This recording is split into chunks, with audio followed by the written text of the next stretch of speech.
Muhammadin wa ala alihi wa sahbihi ajma'in, amma ba'd.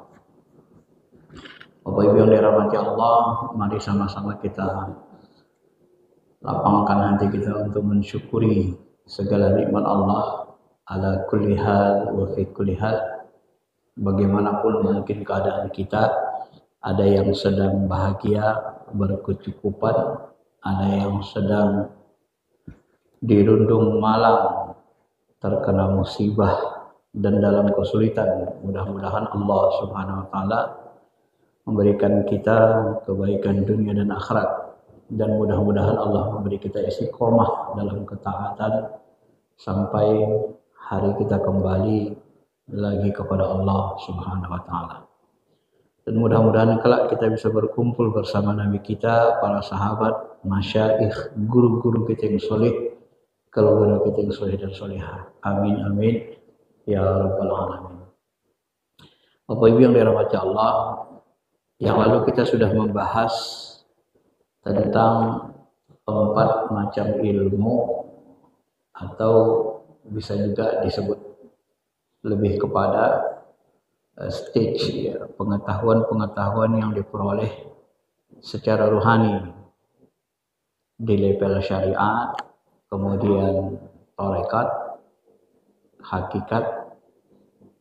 Kalau Al-Ghazali hakikat dulu baru ma'rifat, karena buku yang kita baca ini adalah tulisan Syekh Abdul Qadir Jilani. Beliau ma'rifat dulu, setelah ma'rifat baru mengenal hakikat. Hakikat itu adalah hakikat dari segala sesuatu. Bapak Ibu yang dirahmati Allah Subhanahu wa taala, kemudian dalam buku ini dilanjutkan kepada bab berikutnya yang menjelaskan tentang fi bayan at-taubah wa talqin. Penjelasan tentang taubat dan talqin. Nah, dalam dunia spiritual Islam yang kita kenal dengan tarekat, langkah yang pertama harus kita lalui adalah tobat. Kenapa kita harus tobat? Karena kita mau menjalani spiritual, jalan ketuhanan. Setelah saya lama mendalami ilmu tasawuf ini dalam bentuk tasawuf amali, tarekat, saya melihat dan mengalami dan meneliti pada hakikatnya jalan tarekat ini sebenarnya adalah jalan para wali, jalan spiritual para wali, para kekasih-kekasih Allah. Kenapa saya katakan demikian? Karena memang puncak dari perjalanan ini adalah munculnya rasa cinta dan rindu setelah kita mengenal Allah Subhanahu wa taala. Ujung dari perjalanan ini adalah bertemu Allah dengan ridho setelah kita mencapai makom hub, cinta. Dan jadi tasawuf atau tarekat itu tidak diarahkan kepada tanda kutip dalam bentuk alam gaib, bisa melihat jin, bisa melihat ruh, bisa melihat yang lain-lain. Itu hanya aksesoris, seperti bonus saja, ya. Dia tidak menjadi tujuan sama sekali.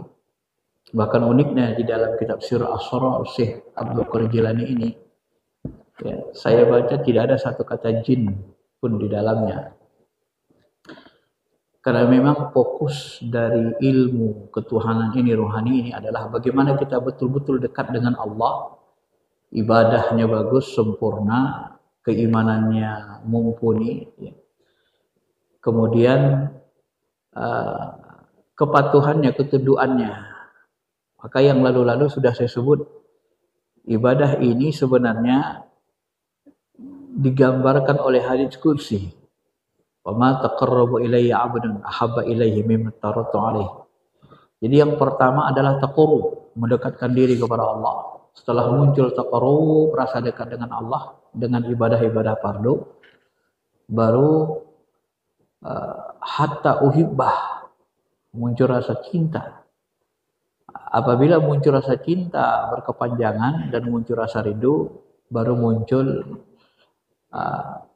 maka aku jadikan aku jadikan matanya memandang, ya bersurubih, maka matanya memandang adalah mataku, dan kakinya berjalan adalah kakiku.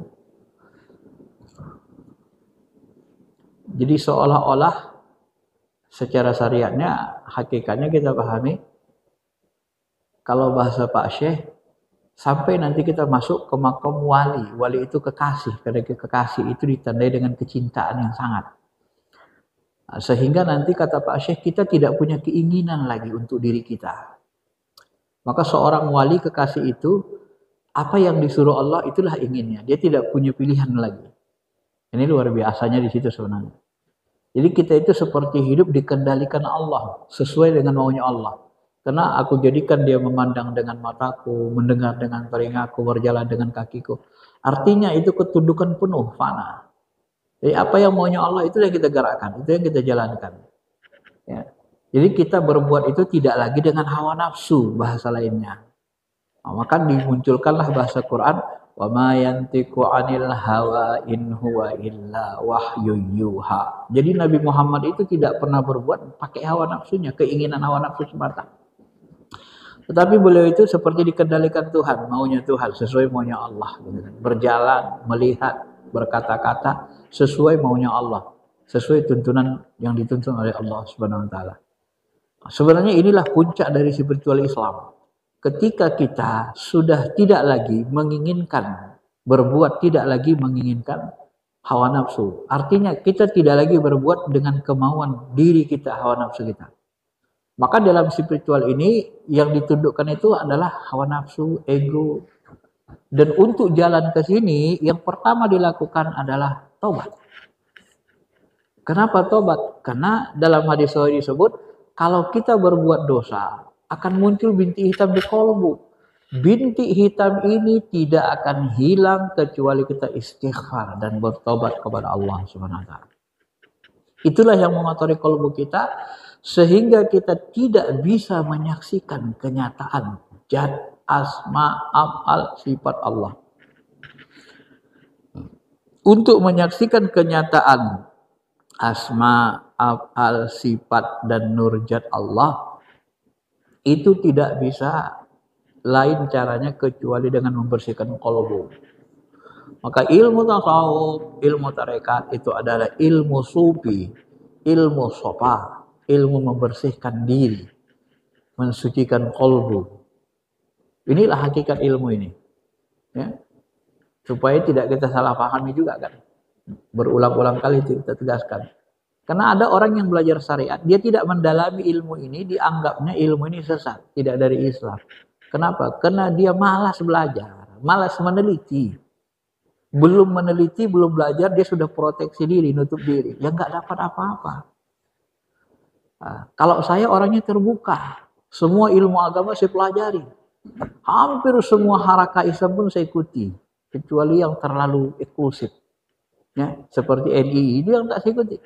Kalau Hizbut Tahrir saya pelajari, Ikhwanul Muslimin saya ikuti, kajiannya saya pelajari, Salafi saya ikuti juga, Jemaah Tabligh keluar saya 40 hari. Saya terbuka orangnya dalam ilmu agama. Semua saya pelajari. Bahkan sampai kepada yang terakhir, tarekat pun saya dalami.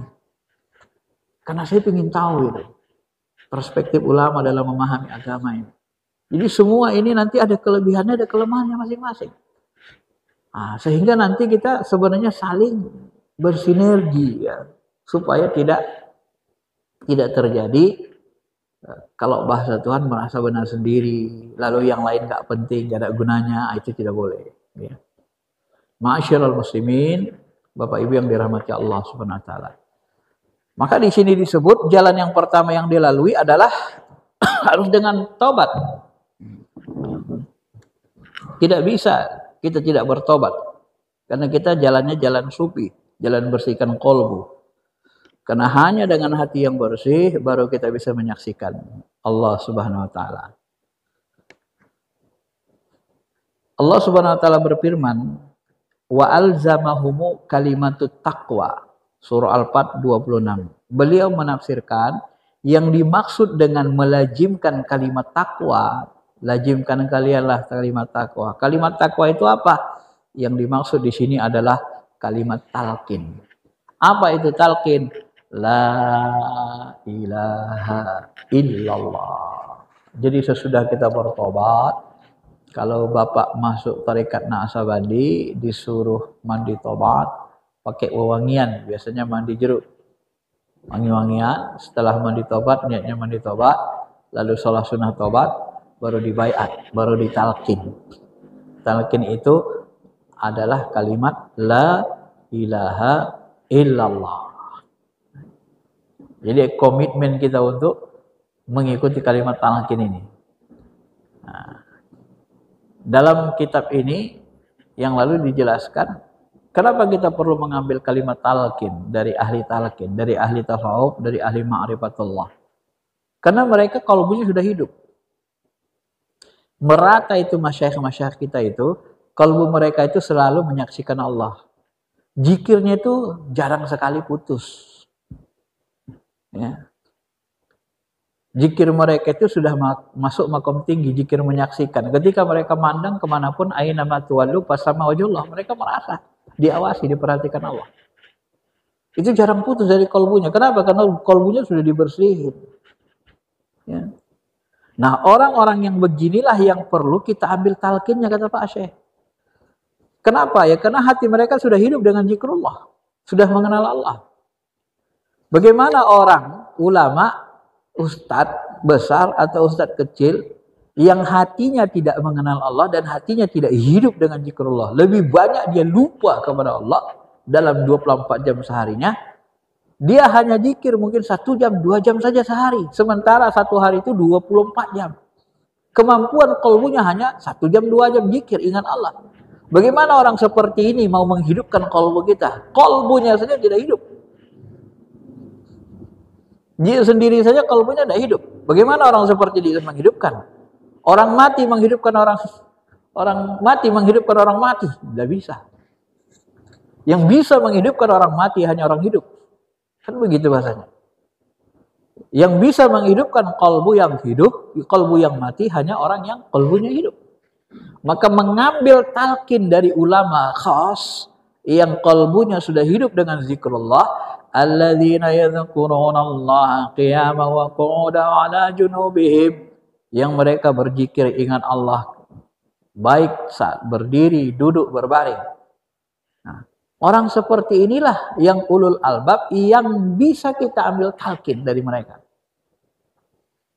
Karena talqin itu la ilaha illallah ini fungsinya nanti menghidupkan qalbu. Ya. Nah, maka di sini dikatakan Pak Syekh, wa hiya kalimatul la ilaha illallah bi syartin akhazihi min qalbin taqiyyin taqim mimma siwallah. Dia hanya bisa diambil dari orang yang bertakwa sempurna yang hatinya tidak ada kecuali tidak ada selain Allah Ta'ala, siwallah. Nah, ini yang disebut dengan mengambil talqin dari wali. Banyak kalau Sunan Kalijaga hidup kita talqin sama beliau, kan begitu kan? Tidak bisa ngambil kalimat la ilaha illallah dari semua ustaz, semua ulama, tidak bisa. Karena ulama itu ada yang dia hanya syariat saja, luar saja, hafal ayat, hafal hadis, tapi kalbunya tidak hidup. Belum hidup. Kenapa? Karena dia zikirnya di lisan saja. Tidak masuk ke kalbu, tidak masuk ke nurani, tidak masuk ke lub, inti ruhnya. Karena dia tidak tahu caranya. Ya. Dia tidak diajarkan dan tidak mau belajar. Itu yang menyebabkan kalbunya tidak hidup. Nah, saya ulang-ulang berkali-kali kita sebut. Ciri orang kalbunya hidup, idza dzukirallah wajilat qulubuhum. Disebut nama Allah gemetar kalbunya. Kalau tak gemetar, ya tak ada gemetar di dalam, belum hidup. Taro ayunahum tafidu minad dam'i. Kalau dia baca Al-Qur'an, baca ayat Allah, netes air matanya. Kalau baca kering. Saya masih teringat. Ada punya teman dulu. Dia S2. Ya, dia orang pintar lah, orang tafsir hadis. Pintar sekali. Termasuk pintar di kelas. Dia bilang ke saya Pak Faisal, saya bang, dia manggil abang ke saya kalau ibadah itu zikir tidak pernah nangis katanya. Tidak pernah nangis saya katanya, tahun 2000. Ya, kenapa gitu ya katanya? Saya dulu belum mendalami tarekat tahun 2000. Saya tidak berani jawab, takut dia tersinggung. Cuman dia bahasakan sendiri. Mungkin apa karena kita nggak buat dosa ya? Karena biasanya orang nangis itu kalau buat dosa baru tobat buat nangis katanya. Enggak mesti gitu Pak. Nah setelah mendalami tarekat, taro ayunahum tafidu minad dam'i mimma arafu minal haq. Kamu lihat mata mereka meneteskan air mata karena mereka mengetahui al-haq, mengetahui Al-Quran itu benar, mengenal Allah yang benar, yang hak. Menangis itu ciri hati kita lembut, ciri hati hidup. Kenapa dia tidak menangis? Karena dia beramal di akalnya saja, di zahir, di luar. Dia tidak libatkan qalbu. Dia tidak hayati dengan hatinya rasa, tidak dia hayati dengan rasa yang ada di qalbunya. Ya nggak bisa nangis. Ada orang menangis karena dosa. Ini tingkat pemula. Ada orang menangis kepada Allah karena kerinduan. Ini tingkat tinggi. Tidak mesti karena dosa baru menangis. Ada karena orang menangis karena ingin terus bermesraan dengan Allah. Tidak mau jauh.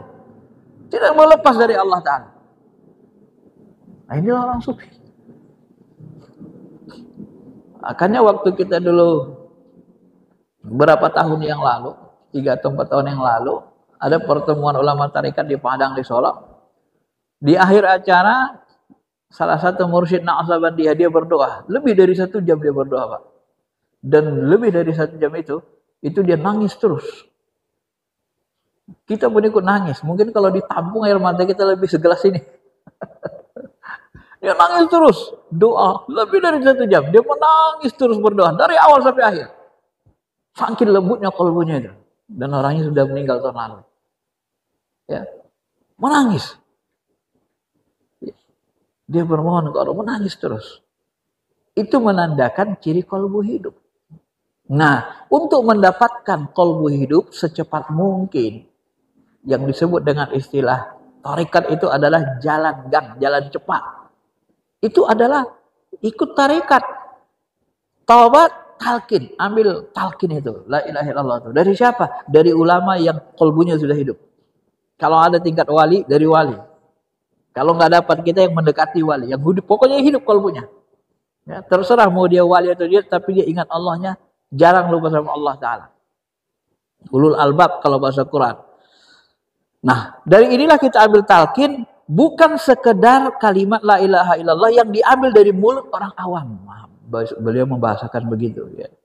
Bukan dari afwamil ammah, bukan dari orang ramai. Gak bisa. Karena kalau la ilaha illallah kita ambil dari orang ramai, ya orang ramai kalbunya nggak hidup. Makanya kenapa sahabat itu kalbunya cepat hidup, cepat beriman, cepat kuat imannya, cepat ma'rifat kepada Allah, karena mereka ditalkin langsung oleh Nabi SAW. Nabi SAW. Talqin itu seperti bayat, la ilaha illallah Muhammadur Rasulullah. Jadi cepat hidupnya, karena langsung Rasulullah. Di luar kota, luar negeri, baru nanti talqin langsung sama sahabat. Jadi cepat hidupnya. Gak bisa kita tandingi mereka kan. Karena langsung yang membayarnya orang yang hatinya paling sempurna, Nabi kita Muhammad SAW. Kenapa tidak boleh diambil dari orang awam? Meskipun lafaz la ilaha illallah itu sama, kata beliau, tetapi bobot bibitnya berbeda. Bibit tauhid yang hidup saja hanya bisa diambil dari qalbu yang hidup, sehingga bibitnya berkualitas. Sedangkan bibit yang tak berkualitas tidak dapat tumbuh dengan baik. Nah, ibarat kita beli bunga, kita harus pergi ke toko bunga supaya bunganya bagus. Ini bibitnya unggul. Kita mau nanam bunga tapi ngambil bibit bunga, jadi jalan-jalan di pasar-pasar, nggak di toko bunga. Jelek Pak hasilnya. Ya. Sedangkan bibit yang tidak berkualitas tidak dapat tumbuh dengan baik. Makanya rasa bertuhan itu lama. Itu yang saya alami. Ketika kita tidak bertarekat, tidak ada guru ulama yang membimbing kalbu kita, itu lama sekali hidup kalbu kita, Pak. Nggak bisa dipungkiri. Rasa di kalbu kita itu lama sekali hidupnya. Ya, ibarat orang belajar, satu otodidak, satu dibimbing guru. Wah, cepat dikasih guru. Kita belajar matematika, tapi memahami sendiri. pusing. Dapat juga tapi lama. Begitu ketemu guru dikasihnya rumusnya nih, cek. Nah, coba lihat nih. Nah. Oh iya, langsung. Begitulah perumpamaan ilmu ini, ilmu kolbu ini. Karena sering kita ingatkan belajar ilmu agama sama ahlinya. Belajar ilmu kolbu sama ulama ahli kolbu. Belajar ilmu fikih sama ulama ahli fikih. Belajar ilmu hadis sama ulama ahli hadis. Jangan dilobak-labek balik-balik. Bapak belajar ilmu kolbu dengan ulama hadis, gak ngerti ilmu kolbu. Sesat nanti. Dia sesat-sesatin terus nanti. Kenapa? Dia gak ngerti. Ya. Saya dulu waktu di syariah, saya Satgas 23-nya syariah. Waktu di syariah belum mendalami ilmu tarekat. Ya kadang-kadang nyerempet juga jinggung-jinggung orang tarekat karena belum paham. Gak bisa saya pungkiri. Orang tarekat saya bilang cenderung ketutup. Kadang amalannya ada bid'ah-bid'ahnya. Karena kita nggak paham. Padahal setelah kita dalami, enggak begitu. Ya. Ternyata disitulah kalau bahasanya semua lapas zikir itu semuanya ada dalam Quran lapasnya. Ada semua, termasuk lapas hu. Itu kan asma Allah. Huwallahul ladzila. Qul hu, katakanlah dialah. Hu, katakan dia. Dia itu siapa? Allah. Itu kan lapasnya Asmaul Husna. Itu diambil dari Quran. Bukan diambil dari kitab lain. Di lapas asma Allah itu zikir-zikir dari Quran semua. Ada dalam Quran semua. Ma'asyiral muslimin, Bapak Ibu yang dirahmati Allah Subhanahu wa taala. Oleh karena itu kata beliau, kalimat tauhid diturunkan dalam Quran memiliki dua makna. Kalimat tauhid la ilaha illallah ada makna lahir. Ya, makna lahir ini idza qila lahum la ilaha illallah yastakbirun. Seperti firman Allah, apabila dikatakan ke mereka la ilaha illallah, mereka menyombongkan diri. Kalimat la ilaha illallah dalam ayat ini untuk orang awam. Yang kedua kalimat la ilaha illallah yang disertai ilmu hakikat. Ini dijelaskan Allah dalam Quran disinggung. Fa'lam annahu la ilaha illallah wastaghfir li dzambika walil mu'minina wal mu'minat. Nah, ini ayat satu untuk orang yang awam, la ilaha illallah. Satu lagi untuk orang yang berhakikat. Nah, ketahuilah sesungguhnya tidak ada Tuhan selain Allah dan mohon ampunlah kepada kalian, kepada Allah Subhanahu wa taala. Nanti Bapak akan temui. Saya bulan lalu habis ceramah satu masjid kajian subuh, tiba-tiba ada jemaah ngajak saya diskusi di luar masjid. Ustadz, saya kalau masjid tempat Ustadz ceramah ini senang saya. Kenapa gitu? Saya bilang. Iya, di masjid tempat ceramah ini nggak ada suara zikir keras-keras sebelum subuh, gak ada tarohim, gak ada macam-macam katanya. Nah, kalau dia di sana itu malah saya sholat sana. Kenapa? Ada zikir keras-keras tarohim sebelum subuh katanya. Kenapa begitu? Saya bilang. Nah, iya Ustaz, mereka itu waktu zikir itu ya saya ngerasa mereka seperti ngejek Tuhan katanya. Ngejek Tuhan katanya. Dia ngerasa kalau zikir keras itu ngejek Allah, ngejek Tuhan, seperti mengejek.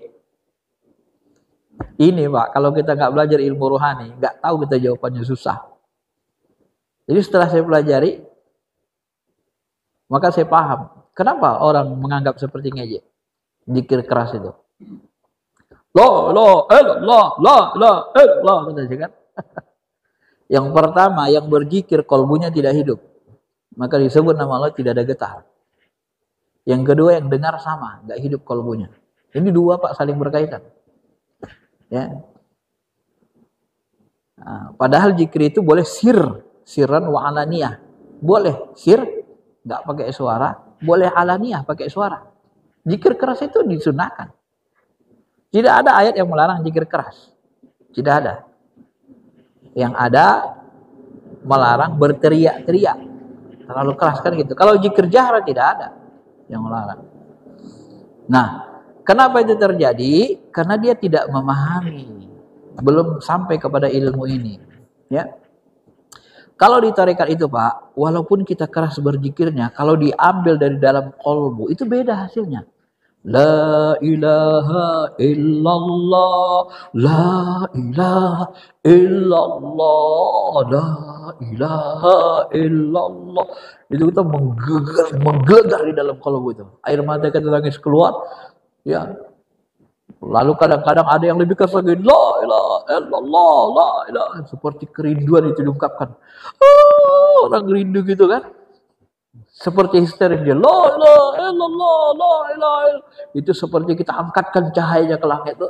Seolah-olah kita la ilaha illallah itu bercahaya sampai ke langit dan kita menyeru, wahai penduduk langit dan bumi, saksikanlah tidak ada Tuhan kecuali Allah. Akuilah. Seolah-olah itu muncul dalam rasa kita. Kalau orang bertarikat begitu, ya. Tapi kalau orang kalbunya nggak hidup, nggak bertarikat, yang dengar juga nggak hidup. La ilaha illallah, la ilaha. Kurang ajar, kampret tuh katanya. Udah keluarnya nggak dari kalbu, yang dengar juga nggak pakai kalbu, ya sama. Nggak ada hasilnya. Jadi seperti mengejek sama Tuhan. Nah, makanya sekitar 2 bulan lalu, salah satu murid saya nyelutuk, dia ngomong. Padahal sebenarnya sudah saya sampaikan dulu. Tuhan, saya kok dengar zikir, orang zikir, kadang-kadang nggak enak hati saya. Ya, pusing kepala saya, kadang nggak enak di kalbu. Kenapa gitu Tuhan? Nah, saya mau nanya dia. Dulu, waktu lama, beberapa tahun lalu, dia nggak jawab. Tapi bulan lalu dia jawab sendiri. Jawabannya apa? Dia bilang, iya Ustadz, kalau kita dengar orang zikir, hatinya nggak hidup, kalbunya nggak hidup, kosong dari Allah, itu sakit hati kita gitu. Kita sendiri ngerasa sakit. Kayak nggak connect ke kalbu kita. Dan itu tidak bisa. Sulit untuk dipahami, dirasakan kalau kalbu kita tidak hidup. Ibarat pisau tumpul sama pisau tumpul tidak bisa menilai pisau tumpul bahwa dia tumpul. Memangnya sudah terbiasa tumpul. Yang bisa mengenali pisau tumpul adalah pisau tajam. Dilihat ini tumpulnya gak semotong, gak ada. Tapi kalau pisau tumpul sama-sama gak bisa motong, ya gak bisa dia nilai. Gak ngerti dia mana yang tajam. Nah, padahal Quran sudah ngasih syarat kan. Disebut nama Allah, gemetar kalbunya. Disebut nama Allah, dibacakan Quran, nangis keluar air matanya. Disebut nama Allah, merinding dia. Taksyairuna juludul ladzina. Disebut nama Allah, ala bidzikrillah tatmainnul qulub. Tenang.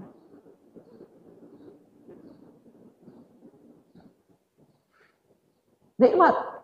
Tenang, kayak patung, Pak. Itu 4 saja Quran menyebut ciri orang yang kalbunya hidup tadi. Dan itu Bapak akan alami kalau Bapak bertarikat. Hidup kalbu. Pasti dapat, Pak. Nggak bisa enggak. Ya. Kalau nggak dapat, berarti nggak benar guru mursyidnya. Keluar, cari guru yang lain. Pasti. Kalau saya semuanya dapat. Setelah saya jalani, semuanya dapat. Mau zikir langsung nangis, kita bisa nangis langsung. Karena memang kerindu, nggak bisa Pak ditahan itu. Ya. Bulan lalu saya diminta ngisi kajian Ditjen IKN itu sebelum pelantikan Prabowo kan. Nah, judulnya apa? Saya bilang judulnya kasih sayang, mencontoh meneladani kasih sayang Rasulullah kepada keluarga. Saya bacalah buku Bilik-bilik Cinta Rasulullah SAW karya Dr. Nijar An-Nabaza. Begitu saya baca bukunya, saya nangis terus, nggak bisa nahan saya, nangis terus. Akhirnya nggak kuat saya baca. 3 halaman udah nggak kuat. Sebab kalau saya teruskan, saya nanti mungkin bisa pingsan. Nggak kuat saya Pak. Ya, dari situ saya menyadari ternyata sebahagian tabi'in, ada yang baca Quran langsung nangis menjerit, ada yang pingsan, ada yang meninggal. Riwayat-riwayat begini jarang ditemui kalau kita nggak belajar ilmu rohani. Tapi riwayat ini banyak Pak, fadilah-fadilah amal. Termasuk mursyid kita di awal-awal dia ya, pingsan itu. Lagi sholat pingsan jatuh. Baca Quran. Nah, tapi kan sudah terbiasa lama-lama kuat. Dihindarinya pingsan. Nah, semakin kuat kalau boleh semakin terbiasa tahannya untuk tidak sampai seperti itu. Artinya kalau orang benar-benar hidup kalbunya, dia dibacakan Quran itu akan berpengaruh gitu Pak. Kita baca riwayat cerita Nabi Muhammad langsung rindu kita kata Rasulullah SAW. Pinginnya kadang mau memeluk, ya kecuali orang yang hampir sering sering sekali bertemu dengan Rasulullah, beda kan. Kalau kita kan nggak bisa tiap hari, jarang-jarang ketemu mimpi Rasulullah SAW. Akhirnya ya kerja kita baca yang ada kerinduan. Hati kita meronta kan, ingin bersama Rasulullah SAW. Hati kita kadang-kadang meronta melihat betapa indahnya akhlak Rasul, betapa banyaknya ujian yang beliau jalani, ya dibanding dengan kita, tetapi beliau tetap istiqomah menegakkan agama Allah. Dan kita kadang-kadang malu, nggak bisa niru, hanya bisa mengagumi beliau Sallallahu Alaihi Wasallam. Ma'asyiral muslimin, Bapak Ibu yang dirahmati Allah Subhanahu Wa Taala. Ini yang dijelaskan Pak Syekh Al-Qurjilani. Kemudian beliau mengatakan, kama qala fi Bustan Syariah, sebagaimana diungkapkan pengarang kitab Bustan Asy-Syariah, orang yang pertama kali menginginkan jalan terdekat kepada Allah, terunggul tetapi termudah melalui Nabi SAW adalah Ali karramallahu wajhah. Ketika Sayyidina Ali meminta, Rasulullah tidak langsung menjawab tetapi menunggu wahyu. Maka datanglah Jibril dan mentalkilkan kalimat La ilaha illallah. Jadi Ali pernah datang ke Rasul, minta bagaimana ya, supaya bisa mendekat sekali dengan Allah, supaya kena bisa ma'rifat, jalan paling cepat, paling mudah. Rasul nggak jawab, nunggu turun wahyu. Turun wahyu, dibawa Jibril, lalu Ali ditalkin Rasul dengan kalimat la ilaha 3 kali. Dan Nabi mengucapkannya 3 kali. Selanjutnya Nabi mengucapkan seperti yang diucapkan Jibril, kemudian mentalkin Ali, lalu mendatangi para sahabat dan mentalkin para sahabat secara berjamaah. Ya. Kalau di zaman Nabi dan sahabat, talqin itu jadi wajib dia kan. Termasuk bahagian dari baiat. Barang siapa yang tidak berbaiat, maka nanti matinya mati jahiliyah atau mati Nasraniyah. Sampai begitu Nabi katakan. Ma'asyiral muslimin, Bapak Ibu yang dirahmati Allah Subhanahu wa taala. Nabi SAW bersabda, "Raji'na minal jihadil asghar ila jihadil akbar." Ketika perang Badar, Nabi SAW bersabda, kita baru kembali menghadapi perang kecil untuk menghadapi perang yang lebih besar. Sahabat ketika itu kaget juga kan, padahal perang Badar ini udah luar biasa besarnya. Kok bisa begitu ya Rasulullah? Ada lagi perang yang lebih besar. Ternyata Rasul mengatakan, perang besar adalah jihadun nafs. Jihad melawan hawa nafsu. Melawan keinginan hawa nafsu kita, diri kita. Karena kerusakan berawal dari hawa nafsu kita, diri kita sendiri. Dari kita tak mampu mengendalikan diri. Maka kata beliau, "Fala tahsulu mahabbatullah ta'ala illa ba'da qahril a'da fi wujuhika minan nafsil ammar wal lawamah wal mulhamah." Nah, rumusnya kata beliau.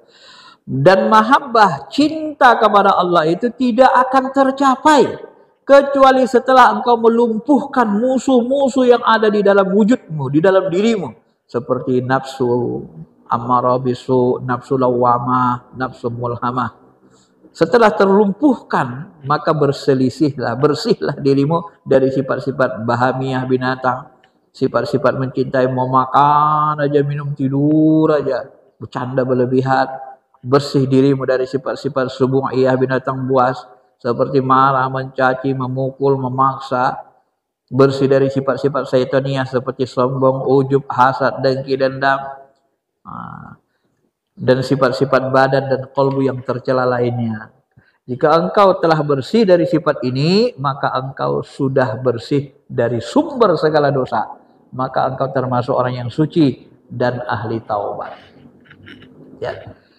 Jadi kalau Al-Ghazali itu disebut ulama dengan tarik tasawuf akhlaki, karena dia buat rumus tahalli tajalli. Bersihkan diri dari sifat tercela, isi dengan sifat terpuji, baru tajalli, menyaksikan Allah. Kalau Syekh Abdul Qurjilani ini lebih cenderung disebut dengan tasawuf amali. Amali itu apa? Membersihkan qalbu itu dengan banyak zikir. Fokus zikir, tarekat itu dengan zikir ya. Nah, jadi maka sebagian guru kita mengatakan tarekat itu adalah sekolahnya orang-orang yang bertasawuf. Siapa yang mau menjalani ilmu tasawuf, hendaklah dia sekolah. Sekolahnya di mana? Tarekat. Kalau dia bertasawuf, memahami buku-buku saja, maka nanti dia larinya kepada teori. Ada yang bimbing. Ya. Innallaha yuhibbut tawabin wa yuhibbul mutatahhirin. Allah mencintai orang yang taubat dan mencintai orang yang bersih. Nah, ini kan kunci. Bagaimana supaya cinta itu bisa diperoleh? Ya salah satunya ini.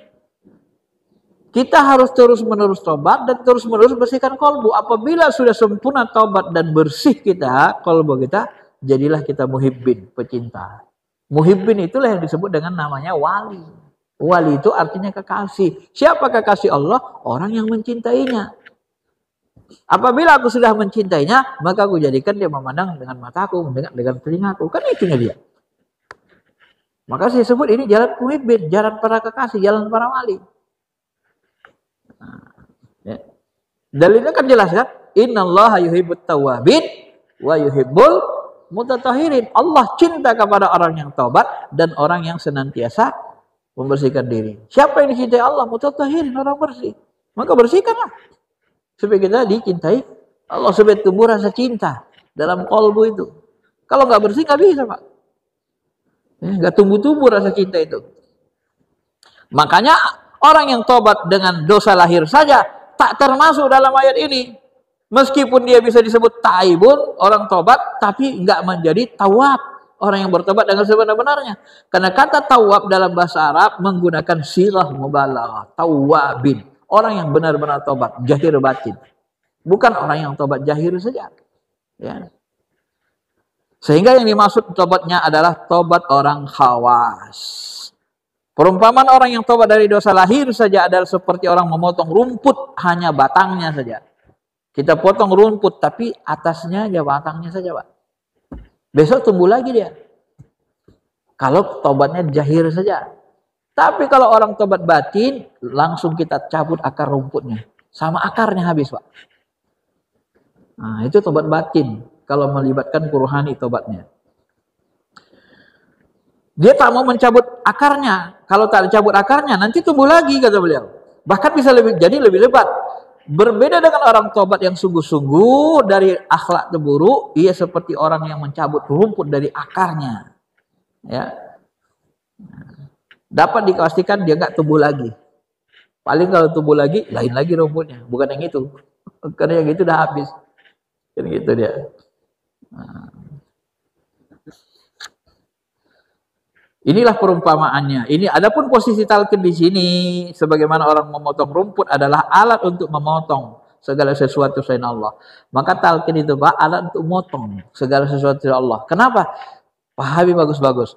La ilaha illallah, la ilaha illallah. Tidak ada Tuhan kecuali Engkau, ya Allah. Tidak ada yang maujud kecuali Engkau. Selainnya habis binasa. Kullu syai'in halik illa wajhak. Semua binasa kecuali Engkau. La ilaha illallah. Tidak ada Tuhan kecuali Engkau, ya Allah. Makna dasar, makna ma'rifatnya tidak ada yang maujud. Yang ada hanya Engkau. Yang ada hanya Engkau. Engkau. Yang lain tidak ada, binasa. Dia potong, dia habisi semua, Pak. Makanya la ilaha illallah itu mengqala la ilaha illallah dakhalal jannah. Itu pintu kunci surga. Kadang kita merasa aneh, ada orang zikir la ilaha illallah, dia merasa terganggu.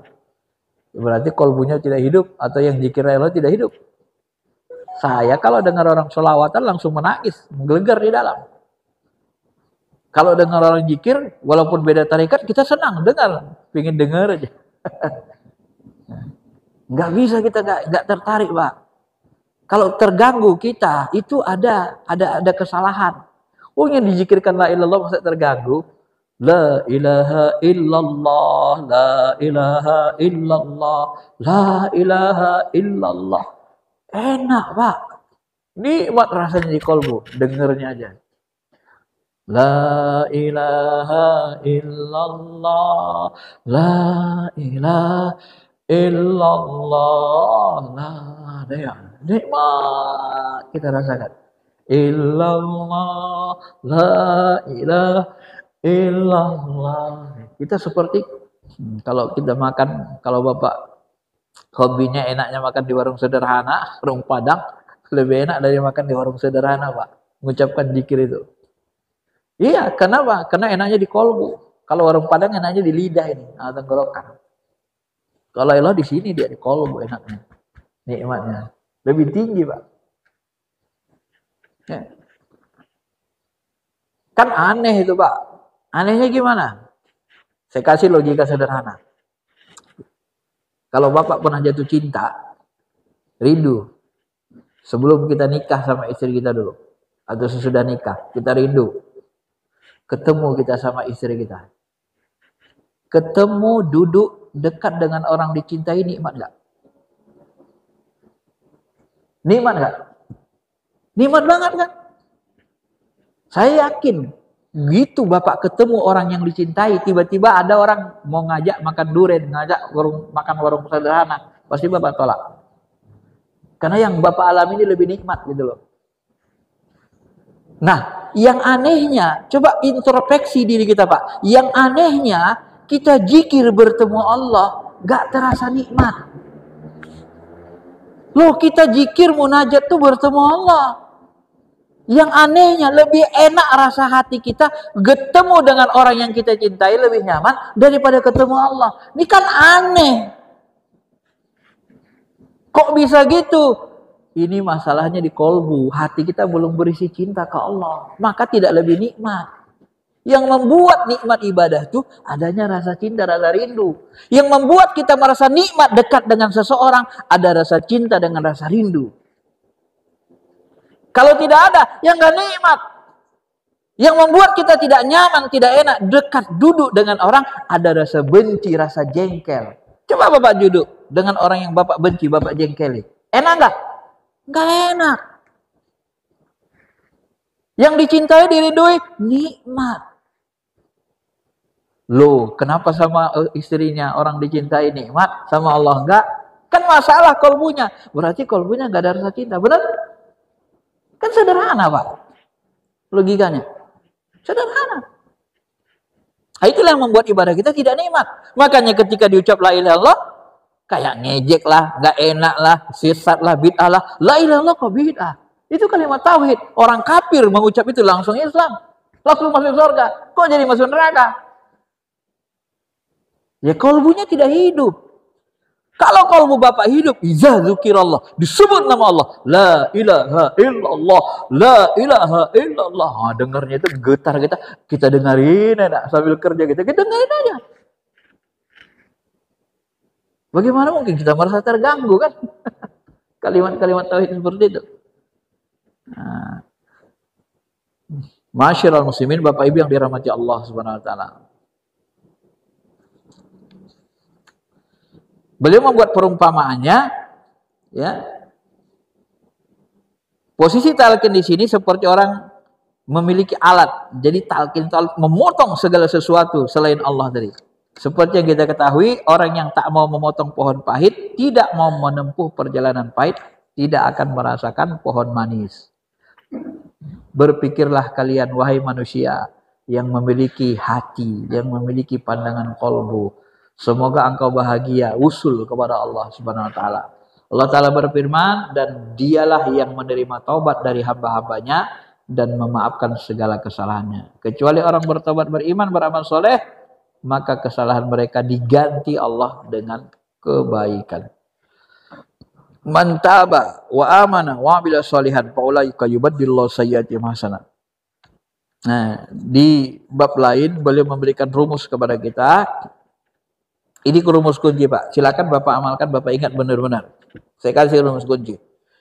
May ya'mal wa man kana yarju liqa'a rabbih falyamal amalan shalih wa la yusyrik bi ibadati rabbih ahada. Kunci dalam ilmu tasawuf, siapa yang mau ketemu dengan Allah, maka hendaklah dia beramal dan tidak boleh ada keinginan lain selain Allah. Itu kunci. Ya. Bapak rasakan nanti, kalau Bapak sering beramal, tidak mengharapkan dunia, tidak mengharapkan akhirat surga, hanya mengharapkan Allah ridho, baru nanti tumbuh cepat rasa cinta itu. Baru nikmat nanti, Pak. Jadi cuma alasan nggak boleh kita mengharapkan dunia? Sebenarnya boleh, tapi ikhlasnya rendah. Maulana Zakaria Al-Kandahlawi, ahli hadis orang jemaah tabligh. Dia buku, karang kitab Fadilah Zikir, Fadilah Amal. Fadilah Zikir itu sebut, dijelaskannya. Tingkat ikhlas itu bertingkat-tingkat. Pertama ada orang sholat, ada orang ibadah mengharapkan kebaikan dunia. Dia sholat duha, yang dia harapkan apa? Lancar rezeki. Ini orang yang rendah makomnya. Ikhlas juga nih Pak, boleh. Tapi orang awam. Kemudian yang kedua, ada orang yang ibadah itu mengharapkan balasan akhirat, kebaikan akhirat. Tadi kebaikan dunia. Ya, lancar rezeki di dunia. Ini kebaikan akhirat. Apa itu? Minta surga. Boleh, boleh. Ini ikhlasnya tingkat kedua. Yang paling tinggi itu orang yang beribadah mengharapkan wajah Allah, ridha Allah semata. Wa man kana yarju liqa rabbih. Siapa mau ketemu dengan Tuhan? Liqa itu kalau bahasa orang, nah itu kan orang PKS dulu kan ada liqa, sekarang udah tuker namanya. Liqa itu Pak, ketemu tatap muka. Ini liqa namanya. Mau siapa yang mau liqa ketemu Allah berhadapan-hadapan gini? Falyamal amal soleh. Kuncinya beramal soleh. Dan amal soleh itu wala yusyrik, tak boleh menginginkan sesuatu apapun illallah, kecuali Allah. Lagi wajahnya. Kenapa orang sufi, orang tasawuf, orang tarekat rata-rata punya rasa cinta? Karena diajarkan ini ilmunya, Pak. Maka ada ilham yang diterima salah satu mursyid kita, dia katakan itu ilhamnya bunyinya gini. Siapa yang beribadah menginginkan surgaku, balasan dariku, maka kuberikan apa yang dia mau. Tetapi siapa yang beribadah menginginkan, mengharapkan ridhoku, ya, hanya menginginkan aku, kata Allah, maka aku beritahu dia rahasia tentang diriku. Coba. Ku beritahu dia rahasia tentang diriku. Jadi rahasia Allah, rahasia dirinya hanya diperoleh, dimiliki oleh para wali, para kekasih. Jadi balasannya beda. Kalau minta surga ya dikasih Tuhan, gak ada masalah. Minta rezeki dikasih Tuhan. Kalau nggak percaya, silakan sholat duha 40 hari, setahun, 2 tahun. Lancar rezekinya, Pak. Kalau ingin lancar dengan doa itu, dikasih Allah. Tapi kita nggak dikasih tahu rahasia tentang zatnya, dirinya. Tapi kalau kita beribadah semata-mata mengharapkan ridhonya, baru dibongkar. Baru mungkin kenal kita. Maka ilmu ma'rifat itu hanya ada di jalan tarekat. Rincian, makom sampai makom nurjat itu hanya diperoleh mereka. Kenapa? Karena mereka ini beribadah, dididik hanya semata-mata karena Allah. Walaupun kita sama-sama ibadah, sama-sama rajin ibadah, tapi beda, kolbunya beda, isinya beda. Itu yang membuat hasilnya beda. Ya, itu yang membuat kolbu itu hidup. Maka Bapak kalau ngamalkan ini, ya cepat hidup kolbunya. Dengan ikhlas, dihayati, hanya mengharapkan ridho Allah, cepat itu hidup kolbunya. Ya.